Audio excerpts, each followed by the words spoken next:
How are we getting on, folks? Look, at obviously it was a fairly funny sort of a day for the Grand National Day on Monday.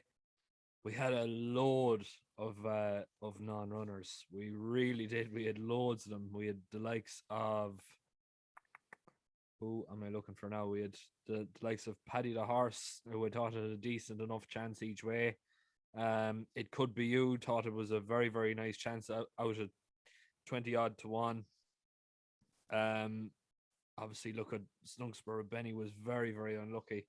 Uh, Ran a very, very great race for most of the national, but yeah, I was sort of kicking myself. I didn't actually think of looking at Freewheel and Dylan, considering I did tip him up um, last summer for the Midlands National there in Kilbeggan. That particular day, Davy Russell gave us a bit of a scare coming up the inside, but yeah, no, look at fair play to Dermot McLaughlin. Like he's a top class trainer, and he's a little bit underrated more so than anything else. But I suppose looking moving on to tomorrow, with no national hunt race and there's going to be little to none coming through. I may as well start looking at the flat season, much to my dismay.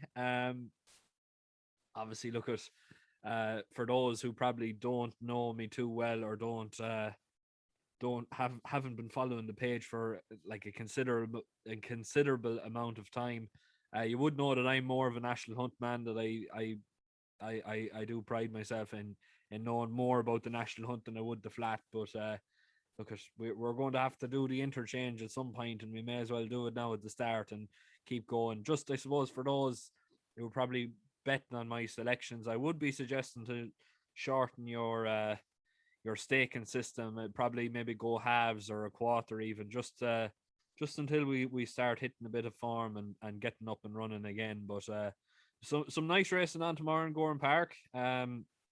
Obviously look at the shortest price that I have here at the moment is 9 to 4, which I think is going to be definitely the nap of the day. I think it's very much a sure thing, and as well as that, then the biggest price of the day is 22 to 1. So it's going to be a nice little money spinner if we can get a few winners. I'm not saying that we will have winners or not. Knowing my form in the flat, we probably won't. But we're going to chance our arm, and we're going to do it anyway. Look, at if you're going to be having a bet, I would be suggesting to go uh, as small as you possibly can, more so than as just until until the flat season really gets up and running, and we can really, I suppose, start looking at making serious profit more so than anything else. First off, though, of the day, the 4 o'clock, and I am personally loving this probe for Dermot Weld and Ushi Nor, currently priced in around 10 to 3. I think this one here is definitely going to be the next best of today. Um, Realistically, I think he is a very, very talented sort. I'm a big, big fan of these Kingman horses. I think the progeny are really starting to come into their own, and they're starting to show through as well. Like they're starting to show the qualities of the sire, and I suppose pass on the genes more so than anything else. It's definitely an exciting look. Last run there in the Curragh and soft the heavy ground. I think he was I suppose not just slightly hampered in running, but slightly hampered by the ground as well. But saying that, he still ran a fairly credible fifth out of 20. Um, Obviously, look at Judgment on him. It was a very impressive run. Like he was behind what you call it, a an Aidan O'Brien sort here, as well as Meshar, who I rate very, very highly, and he runs later on today. Valella's Dream for Anthony Mullins, Sati for Kevin Prendergast, and plenty of fairly talented looking sorts in behind. One of them being one from Jim Bulger's yard, who definitely looks to be a nice sort as well. So look at when you're looking down through the pedigree and the breeding side of things, which is what I'm going to be looking at here. The dam was a 7 furlong winner, including a group 2 and a group 3, putting up a rating of 111. So realistically, that was a very, very that's a very, very good form on the books. Obviously, look at the dam herself was out of a 1 mile 1 furlong, group 3 winning uh, winning sister to Group 3 winners. Vortex and Dane Fair, and a half sister to French Ledger second, Air Erudite, Erudite, and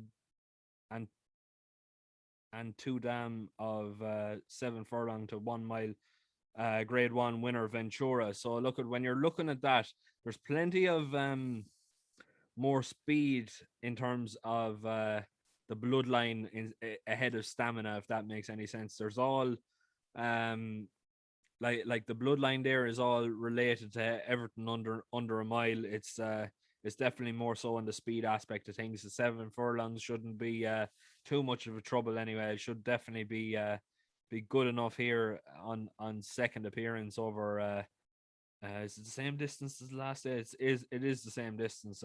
Stayed on fairly well that particular day as well in the Curragh. Like the fact that it was hampered mid race, and it just didn't get the run of the race. I wanted to like it still ran a very very credible race, and I think experience more so than anything else is gonna be fruitful enough to this one. 4:30 then. This one here, in my opinion, is going to be the nap of the day.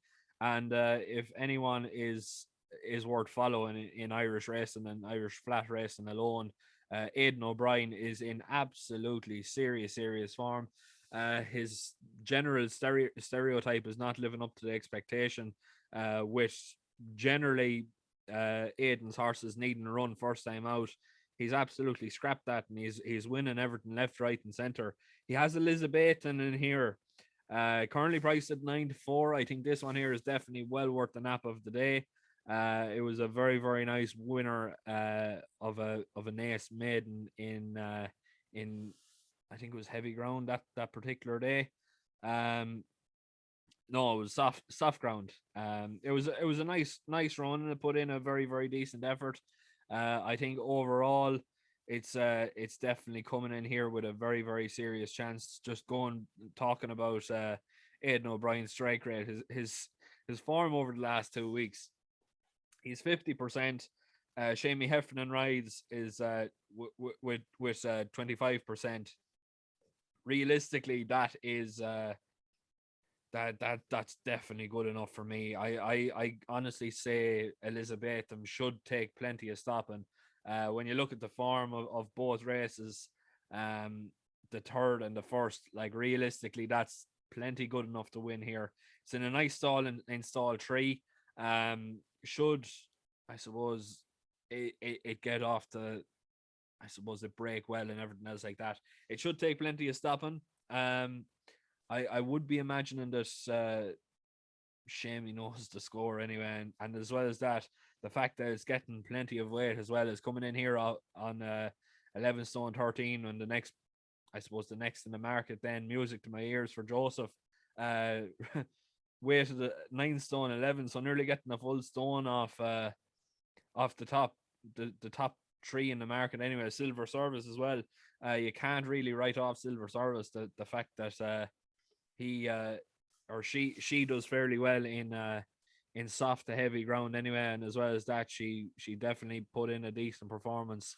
I think it was last year in this meeting in particular, um, in Gowran Park. I think it was, or it was definitely a Mulvaney horse that I'm thinking of anyway. Um, I could be totally wrong. I think I am wrong actually. But realistically, I think overall the form stands up with Elizabeth, and I think the weight allowance enough is surely going to be too good for most of these here. The fact that it's already a winner on the track, all it can do now is improve and go on to bigger and better things. And I think with the form that Aidan O'Brien has been in with the start of the season already, I think it's his race to lose, or her race to lose. I think, yeah, her race to lose, and she should definitely take plenty of stopping. Moving on then to the 5 o'clock, and this one here is going to be the first each way of the day, and this one here is a 16 to 1 shot. This one here is going to be for James McCauley and Connor Maxwell. This one is called Hero of the Hour. Like I already said, currently priced at 16 to 1. I think realistically, this one here has more to like about it than most. Now I know the first three runs they haven't necessarily been great in terms of, I suppose, looking for potential winners. It was 6-14, um, on his Dundalk debut. Went on then to the Curragh, finished 11th of 20, and went on to Navan then and finished 7th of 14. So realistically, it's been mid pack finishes, mid to, I suppose, back of the pack finishes. But this one here is coming into a handicap now for his first run. I think it's the first run the handicap was. The first run after getting the mark after 3 races anyway. So realistically, it's on a fairly lenient mark. Connor Maxwell takes the ride for James McCauley. I think that's definitely very, very interesting. I'm look at I know I'm not necessarily the biggest I suppose flat follower in the world, but I would definitely think that Connor Maxwell hasn't picked up too many rides for James McCauley. Especially one that's coming in here with a fairly realistic chance. If this horse can improve, and I suppose can make a few exploits at the weights that it's been given, I think it's in here at a fairly lenient mark. I think overall, if this, I suppose, if it can run to any way sort of expectation at all, it should definitely get among the places.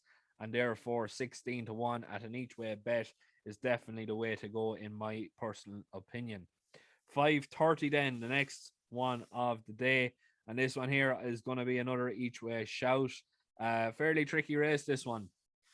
I couldn't really, I suppose, make up my mind really on any of them. Obviously, the favourite coming in here on the back of a win was drawn out in stall 11. That's turned me off completely. I'm personally going to be going with Ella Bella for who is at Andrew McNamara and Oisin Orr, currently priced at 7-1. This one here, in my opinion, is definitely well worth considering for an each way bet of the day. It was fourth last time out, in Dundalk, behind Stop on Red, Brosnan Press, Palois. Palois, I think I might be butchering that name, but I'm sorry if I am. Ahead of plenty of decent enough sorts, the likes of Chumi and Valderrama, um, are definitely the ones that I'm really taking out of that as well. Um, Definitely looks to be very, very interesting in that side of things. I think obviously look at the fact that Andrew McNamara over the past 14 days, he's 1 from 12, so he has been in the winners enclosure recently with an 8%. And I just think it's definitely very, very interesting. Look at it's worth an each way. I think if the race runs to I suppose to maybe put a few of a bit of pressure on, I suppose, the ones in the outside stalls. Look at um the the the favorite is in stall 11. The second favorite's out in 18. R1 then is in stall 3. So I think realistically, if the horse can break well and get a bit of a lead on the pack, or I suppose just make the stall advantage to its advantage, it could, I suppose, pose a bit of a threat and pose a bit of a shock to the market more so than anything else. Now, next race off then, the 6 o'clock, and this one here, it's tied between the two O'Brien horses at the top of the market, Umbruto, um, at 6-4, and Frill for Aiden at 15-8. Now, this one here, I'm actually going to be going at an each way angle here with this one, and I'm going to be going with Ever a Dream for Johnny Murta and Ben Cohen, currently priced at 22-1. And I think this one here realistically is coming in here with some sort of chance of getting among the places. Now, when you look at I suppose, the ownership, it's very interesting. You don't see too many of these uh, of this crowd going to anywhere bar Aidan O'Brien or the O'Brien sorts. I just think the fact that it's gone to Johnny Murta is definitely interesting. I think he's going to have plenty of winners this year, especially now that Ben Cohen is the stable jockey. The fourth last time out of 8, behind Mesador, Golden Limerick, Blue Bunny. It's definitely interesting. I think overall, if you're looking for I suppose potential improvement, it's definitely starting to show.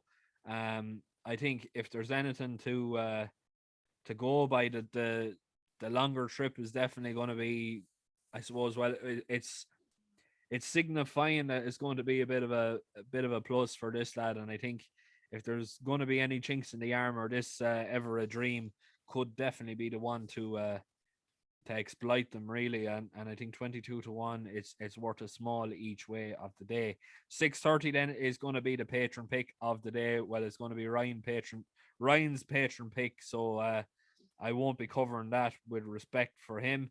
And finally, then the 7 o'clock, another each way fancy for me.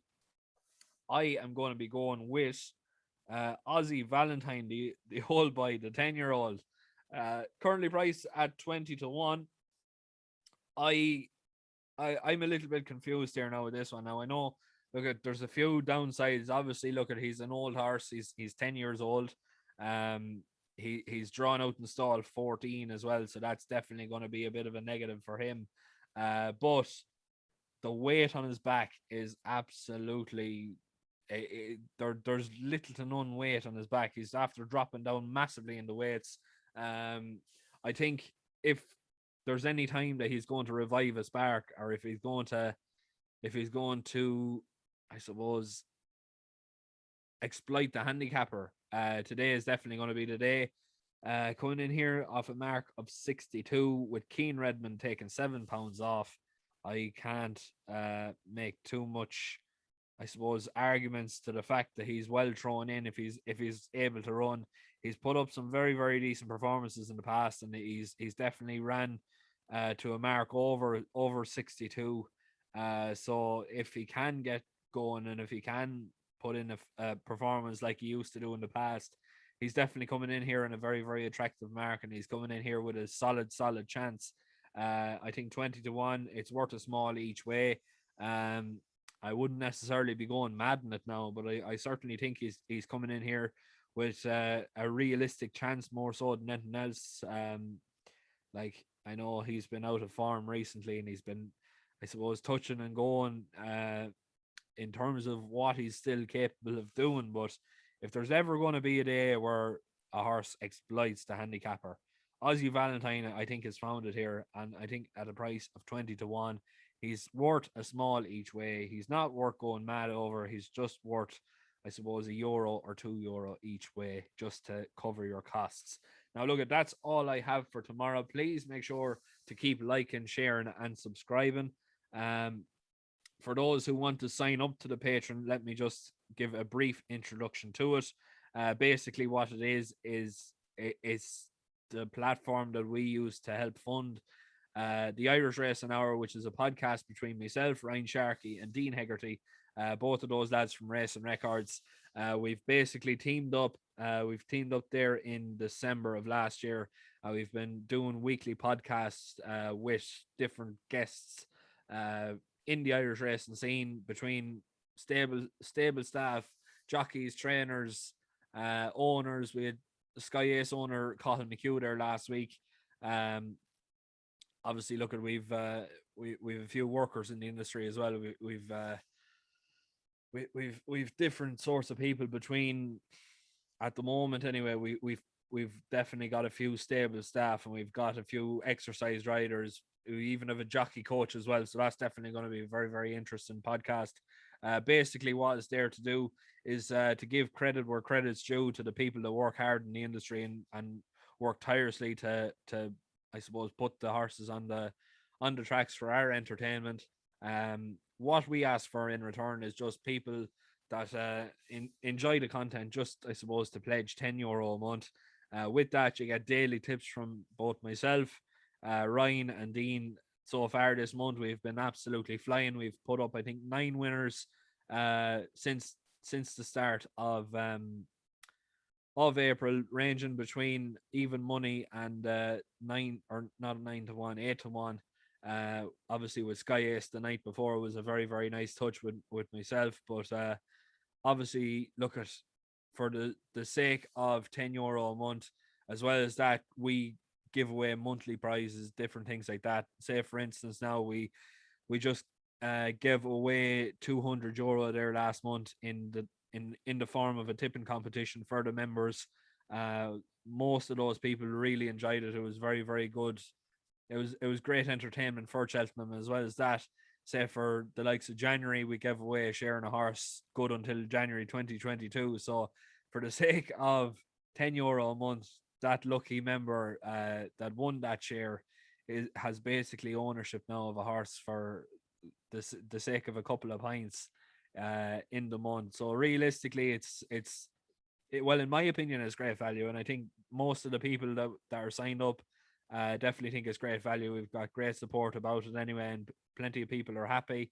I'll leave a link in the description below. As well as that, I leave a link in I suppose, on the Facebook pages and everything else like that, just for those who mightn't see this. I suppose mightn't see the YouTube description, different things like that. So just, I suppose, to cover the corners, everything else like that, I leave a link in the description below. But look, at best of luck if you're going to be having a bet tomorrow. I'm hoping, say for your sakes more so than anything else, that we've picked plenty of winners. I know, look, it's the start of the season, it's the start of the flat season, so it is going to take a little bit of time to get into the swing of things. But because hopefully we've been a bit lucky now today and picked a few winners. Look, thanks very much. Best of luck tomorrow, and please make sure to keep liking, sharing, and subscribing.